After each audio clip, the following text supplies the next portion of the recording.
Hello guys, welcome back to the channel. In today's video, I'll be showing you how you can hide your phone number on your Samsung phone. Okay, first of all, you can open your phone application on your Samsung Galaxy phone. And then you're gonna click on this three dots button on the top right corner of your screen. Then click on the settings option. And on the settings option, you have to select supplementary services. It's over here. Tap on the setting. Then you're going to select a SIM card you would like to hide your phone number on. You can select SIM 1 or SIM 2.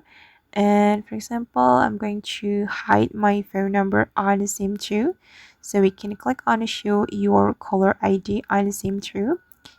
Okay, and there are three options for you, and if you want to hide your phone number you can select never.